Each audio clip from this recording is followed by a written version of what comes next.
ನಮಸ್ಕಾರ ಮಿತ್ರರೇ, ನಿಮಗೆಲ್ಲ ಗೊತ್ತಿರುವ ಹಾಗೆ ಮಾವಿನ ಹಣ್ಣಿನ ಸೀಸನ್. ಈ ಸೀಸನ್ನಲ್ಲಿ ಮಾವಿನ ಹಣ್ಣಿನಿಂದ ಥರದ ಖಾದ್ಯಗಳನ್ನು ನಾವು ಮಾಡ್ತೇವೆ.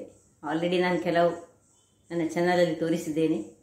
ನಮ್ಮ ಹಿರಿಯರು ಹೇಳ್ತಿದ್ದರು, ಯಾವ ಕಾಲದಲ್ಲಿ ಯಾವ ಹಣ್ಣಾಗ್ತದೆ ಆ ಹಣ್ಣಿನಿಂದ ನಾವು ಅದೇ ಕಾಲಕ್ಕೆ ಯಾವುದೇ ಒಂದು ಖಾದ್ಯಗಳನ್ನು ಮಾಡಿ ತಿಂದರೆ ಅಥವಾ ಹೀಗೆ ಹಸಿಯಾಗಿ ತಿಂದರೆ ಅದು ನಮ್ಮ ದೇಹಕ್ಕೆ ಬಹಳ ಉತ್ತಮ, ಆರೋಗ್ಯಭರಿತವಾಗಿರ್ತದೆ. ಅಂದರೆ ಫ್ರೋಝನ್ ವಸ್ತುಗಳು ಒಳ್ಳೆಯದಲ್ಲ ಅಂತ. ಹಾಗಾದರೆ ಇವತ್ತು ನಾನು ಈ ಮಾವಿನ ಹಣ್ಣಿನಿಂದ ಇನ್ನೊಂದು ಬಗೆಯ, ಅಂದರೆ ಆಮ್ರಸ್, ಮಾವಿನ ಹಣ್ಣನ್ನು ನಾವು ರಸ ತೆಗೆದು ಅದಕ್ಕೆ ಬೆಲ್ಲ ಎಲ್ಲ ಹಾಕಿ ಮಾಡುವಂತಹ ಒಂದು ಖಾದ್ಯ ಇದು.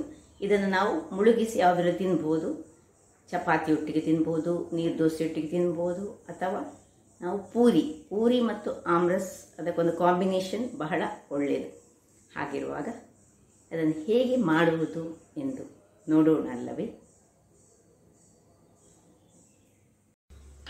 ವೀಕ್ಷಕರೇ, ಪೂರಿ ಹಾಗೂ ಆಮ್ರಸ್ ಮಾಡಲು ಬೇಕಾಗುವ ಸಾಮಗ್ರಿಗಳು ಇಲ್ಲಿ ನೋಡಿ. ಇದು ಗೋಧಿ ಹಿಟ್ಟನ್ನು ತೆಗೆದುಕೊಂಡಿದ್ದೇನೆ. ಇದರಿಂದ ನಾನೀಗ ಪೂರಿಯ ಬ್ಯಾಟರ್ ಮಾಡ್ತೇನೆ.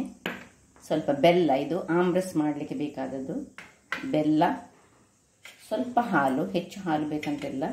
ಮತ್ತು ನೀವು ಎಷ್ಟು ಪ್ರಮಾಣದಲ್ಲಿ ಮಾಡ್ತೀರಿ ಆಮ್ರಸ್ ಅದರ ಪ್ರಕಾರ. ಈಗ ನಾನು ಈ ಮಾವಿನ ಹಣ್ಣು ಇದರಿಂದ ಮಾಡ್ತಾ ಇದ್ದೇನೆ.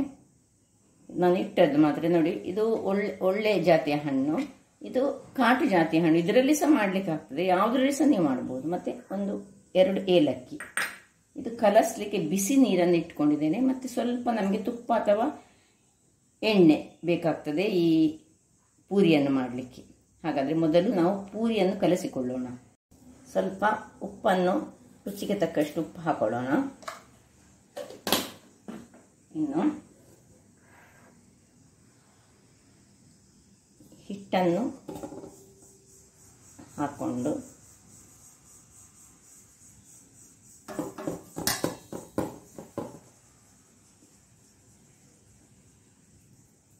ಅದಕ್ಕೆ ಸ್ವಲ್ಪ 2-3 ಸ್ಪೂನ್ನಷ್ಟು ಎಣ್ಣೆಯನ್ನು ಹಾಕೊಳ್ಳೋಣ.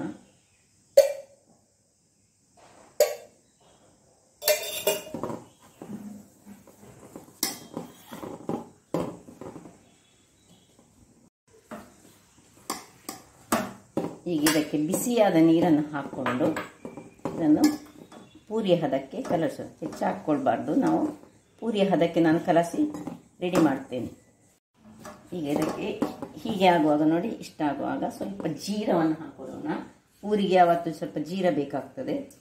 ಜೀರವನ್ನು ಹೀಗೆ ಸ್ವಲ್ಪ ಕ್ರಷ್ ಮಾಡಿ ಹಾಕೊಂಡ್ರೆ, ಪೂರಿ ಎಲ್ಲರಿಗೂ ಗೊತ್ತಿದ್ದ ವಿಷಯವೇ. ಈಗ ಇದರದ್ದು ಬ್ಯಾಟ್ರನ್ನು ಮಾಡ್ತೇನೆ ನಾನು ನೋಡಿ. ಇಷ್ಟು ಬೇಕಿದ್ದಷ್ಟು ನೀರನ್ನು ಹಾಕ್ಕೊಂಡು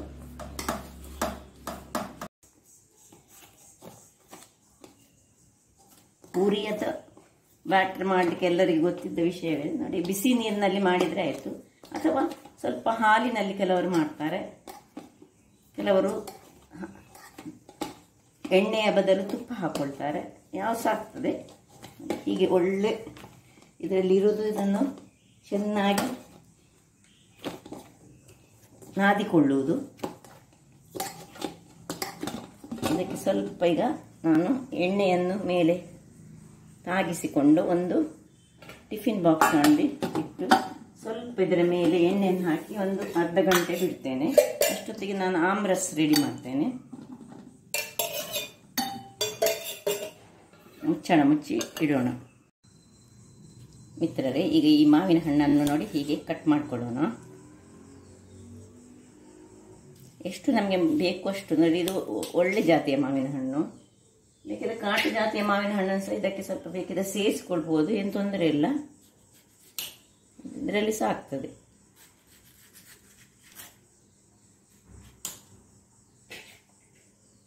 ಇದರ ಪಲ್ಪನ್ನು ಸ್ವಲ್ಪ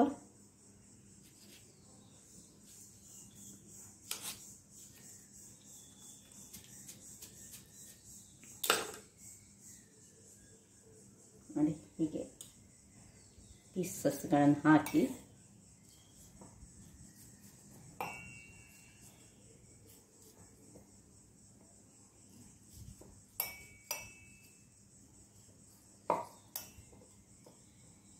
ಇಲ್ಲದೆ ಸ್ಪೂನಲ್ಲಿ ಸಹ ತೆಗೆದುಕೊಳ್ಬೋದು ನಾವು.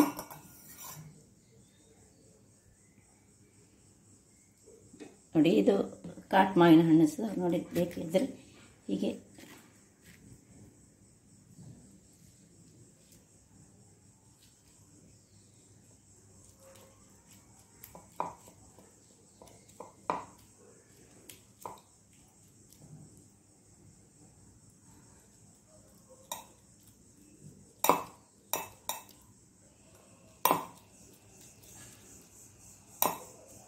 ಯಾಕಂದರೆ ಕಾಟ್ ಮಾವಿನ ಹಣ್ಣಿದನ್ನು ಪೀಸಸ್ ತೆಗೆಯೋದಕ್ಕೆ ಆಗೋದಿಲ್ಲ ನಮಗೆ. ನೋಡಿ ನಾನು ಇದೆರಡನ್ನು ಸಹ ಮಿಕ್ಸ್ ಮಾಡಿ ಮಾಡ್ತಾ ಇದ್ದೇನೆ ಈಗ.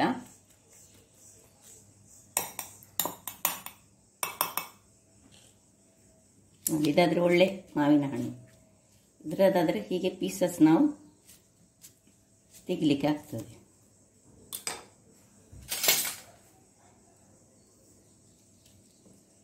ನೋಡಿ ಕ್ಯೂಬ್ಸ್ನ ಹಾಗೆ ಬರ್ತದೆ. ಹೇಗೆ ಸಹ ತೆಗೆದುಕೊಳ್ಬೋದು.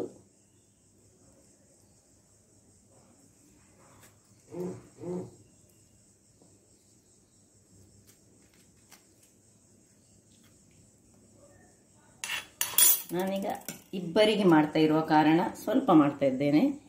ಈಗ ಇದಕ್ಕೆ ಸ್ವಲ್ಪ ಬೆಲ್ಲ ಹಾಕೊಳ್ಳೋಣ, ಸ್ವೀಟಿನ ಅನುಗುಣವಾಗಿ. ಸ್ವಲ್ಪ ಸ್ವೀಟ್ ಇದ್ರೆ ಆಮ್ರಸ್ ಸ್ವಲ್ಪ ಸ್ವೀಟ್ ಇದ್ರೆ ಒಳ್ಳೆದಾಗ್ತದೆ.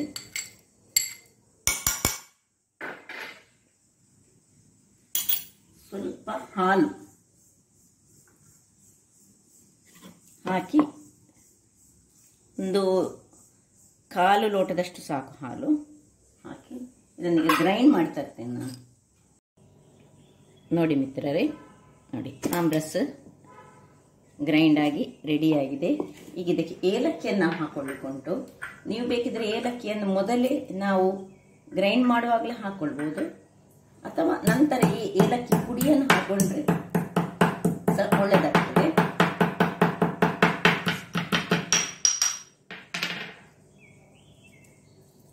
ಇದರ ಸಿಪ್ಪೆ ಬೇಡ, ಖಾಲಿ ಪೌಡರ್ ಮಾಡಿದ ಏಲಕ್ಕಿಯನ್ನು ಹಾಕೊಳ್ಳೋಣ. ಈಗ ಇದನ್ನೊಂದು ಪಾತ್ರೆಗೆ ನಾನು ಶಿಫ್ಟ್ ಮಾಡ್ತಿದ್ದೇನೆ. ನೋಡಿ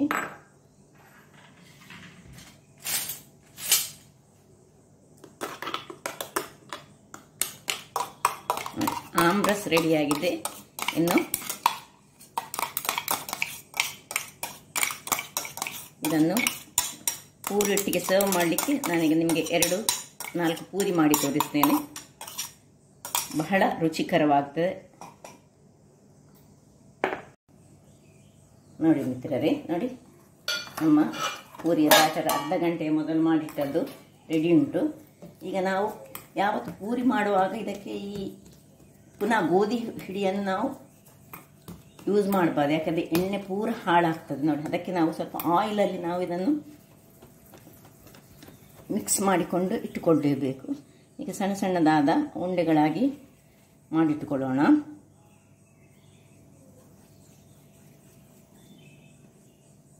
ನಿಮಗೆ ಎಷ್ಟು ದೊಡ್ಡ ಪೂರಿ ಬೇಕು ಅದರ ಹದದಲ್ಲಿ ಮಾಡಿದರೆ ಆಯಿತು. ವೀಕ್ಷಕರೇ ನೋಡಿ, ಒಂದೇ ಸೈಜ್ನ ಉಂಡೆಗಳನ್ನು ಮಾಡಿಟ್ಟುಕೊಂಡಿದ್ದೇನೆ ನಾನು. ಈಗ ಸ್ವಲ್ಪ ನಾವು ನೋಡಿ ಎಣ್ಣೆ ಸಹ ಬಿಸಿ ಆಗಲಿಕ್ಕೆ ನಾನು ಇಲ್ಲಿ ಮೇಲೆ ಇಟ್ಟಿದ್ದೇನೆ. ಇಲ್ಲಿ ಸ್ವಲ್ಪ ಅದರಿಂದ ಚೂರು ಎಣ್ಣೆಯನ್ನು ಇದಕ್ಕೆ ಹೀಗೆ ಸೌಟಲ್ಲಿ ಹಾಕ್ಕೊಂಡು ಹೀಗೆ ಮಾಡಿ, ನಾವು ಎಣ್ಣೆ ಯೂಸ್ ಮಾಡಿದರೆ ಕುಡಿ ಯೂಸ್ ಮಾಡಬೇಕಂತ ಬರುವುದಿಲ್ಲ. ಅದರಿಂದಾಗಿ ಹೀಗೆ ನಾವು ಎಲ್ಲ ಪೂರಿಗಳನ್ನು ನಾನು ಮೊದಲು ಲಟಿಸಿ ಮತ್ತೆ ಕಾಯಿಸ್ತೇನೆ.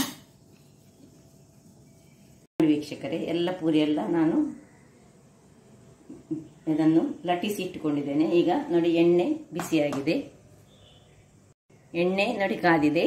ನಾನೀಗ ಇದನ್ನು ಒಂದೊಂದೊಂದಾಗಿ ಹಾಕ್ಕೊಳ್ತಿದ್ದೇನೆ.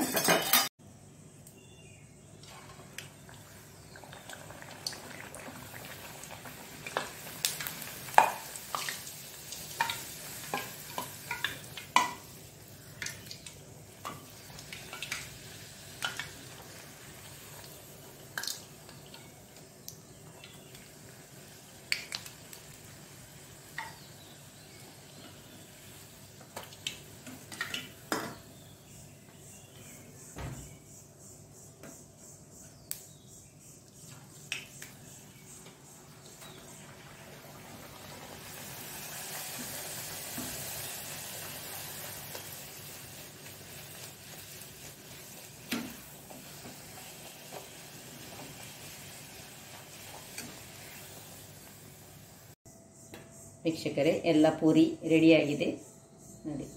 ಆಮ್ರಸ್ ಸಹ ರೆಡಿಯಾಗಿದೆ. ಬಹಳ ಚೆನ್ನಾಗಿರ್ತದೆ ನೋಡಿ. ಒಂದು ಪೀಸನ್ನು ಹೀಗೆ ಕಟ್ ಮಾಡಿ ಹೀಗೆ ಮುಳುಗಿಸಿ, ಬಹಳ ಸೊಗಸಾಗಿದೆ. ಹಾಗಾದರೆ ನನ್ನ ಈ ಕುಕಿಂಗ್ ಚಾನಲ್ ನಿಮಗೆ ಇಷ್ಟ ಆದರೆ ಬೋಳೂರು ಸುವರ್ಣ ಚಾನಲನ್ನು ಲೈಕ್ ಮಾಡಿ, ಶೇರ್ ಮಾಡಿ ಹಾಗೂ ಸಬ್ಸ್ಕ್ರೈಬ್ ಮಾಡಿ ಹಾಗೂ ನನ್ನ ಇನ್ಸ್ಟಾಗ್ರಾಮ್ ಪೇಜನ್ನು ಫಾಲೋ ಮಾಡಿ. ಧನ್ಯವಾದಗಳು.